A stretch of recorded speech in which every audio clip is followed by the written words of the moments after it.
ফরিদপুর সদর উপজেলার ঢাকা খুলনা মহাসড়কের কানাইপুরের করিমপুরে দুটি যাত্রীবাহী বাসের মুখোমুখি সংঘর্ষে 2 পুরুষ ও 1 নারী সহ 3 জন নিহত হয়েছে। এ দুর্ঘটনায় কমপক্ষে 20 জন আহত হয়। সকাল 9:30টার দিকে এ দুর্ঘটনা ঘটে। আহতদের উদ্ধার করে ফরিদপুর মেডিকেল কলেজ হাসপাতালে ভর্তি করা হয়েছে। প্রত্যক্ষদর্শী ও হাইওয়ে পুলিশ জানায়, চুয়াডাঙ্গা থেকে ছেড়ে আসা ঢাকাগামী রয়্যাল পরিবহনের একটি বাসের সাথে বিপরীত দিক থেকে আসা মাগুরাগামী রিক এন্টারপ্রাইজের মুখোমুখি সংঘর্ষ হয়। সংঘর্ষে দুটি বাসের সামনের পুরো অংশ দুমড়ে মুচড়ে যায়। এতে ঘটনাস্থলে রিক এন্টারপ্রাইজের চালকসহ 3 জন নিহত হয়। আহত হয় কমপক্ষে 20 জন। আহতদের মধ্যে 2 জনের অবস্থা আশঙ্কাজনক বলে জানিয়েছেন চিকিৎসকেরা। দুর্ঘটনার পর স্থানীয়দের সহায়তায় ফায়ার সার্ভিস ও হাইওয়ে থানা পুলিশ আহতদের উদ্ধার করে ফরিদপুর মেডিকেল কলেজ হাসপাতালে পাঠায়। নিহতদের পরিচয় এখনও পাওয়া যায়নি। আমরা সকাল 9:48 সময় ঢাকা থেকে 999-এর মাধ্যমে জানতে পারি যে করিমপুর রাস্তা হাইওয়ে যে ফিলিং স্টেশনের হোসেন ফিলিং স্টেশনের সামনে 2টি বাস মুখোমুখি সংঘর্ষ হয়েছে।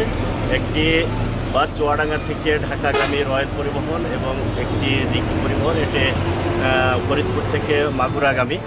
তো এখানে আমরা যেটা দেখতে পেয়েছি সেটা যে লোকাল বাসটি রয়্যাল পরিবহনের দিকে একটু অগ্রসর হয়েছে মুখোমুখি সংঘর্ষে।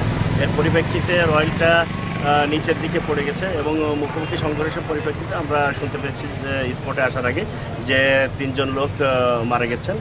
প্রথম আমরা রাস্তায় দাঁড়ানো ছিলাম, দেখলাম যে ফরিদপুর থেকে একটা লোকাল বাস আসতেছে অনেক দ্রুত গতিতে, বুঝছেন। তারপর আসার পরের দিক থেকে ওই রয়্যাল এক্সপ্রেস আসতেছে, ওইখানে যা মুখোমুখি সংঘর্ষ মেরে দিল লোকাল বাসটা মেরে দেওয়ার পরে মনে করি আমরা দ্রুত দৌড়ে গেলাম, যাই দেখি অনেক আহত অবস্থার রুগী পড়ে আছে, কেউ মারা গেছে, কেউ মাথা ফেটে গেছে, হাত ভেঙে গেছে।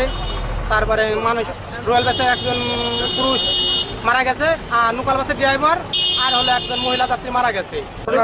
লোকাল গাড়ি খুব স্পিডে ছিল, তারপরে ওই আইসে সেরে রয়্যাল গাড়ি মাইরে রয়্যাল গাড়ি ধাক্কা নিয়ে ড্রাইভার এটা মরছে আর একটা প্যাসেঞ্জার মরছে।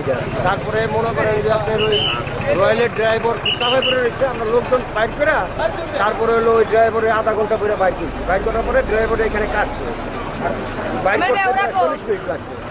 40 মিনিট পরে বাইক করে তারা আবার হাসপাতালে পাঠা দিয়েছে। ঘটনাটা ঘটছে আমাদের বাস ধরেন আসছে তার লেন দিয়ে, বিপরীত দিক থেকে একটা বাস আসছে, যে বাসটা অ্যাক্সিডেন্ট হয়ে পড়ে আছে ওই বাসটার মনে করেন গতি ছিল অতিরিক্ত বেশি থাকার কারণে মুখোমুখি সংঘর্ষ হয়েছে, হওয়ার কারণে সবাই এই ঘটনাটা ঘটেছে।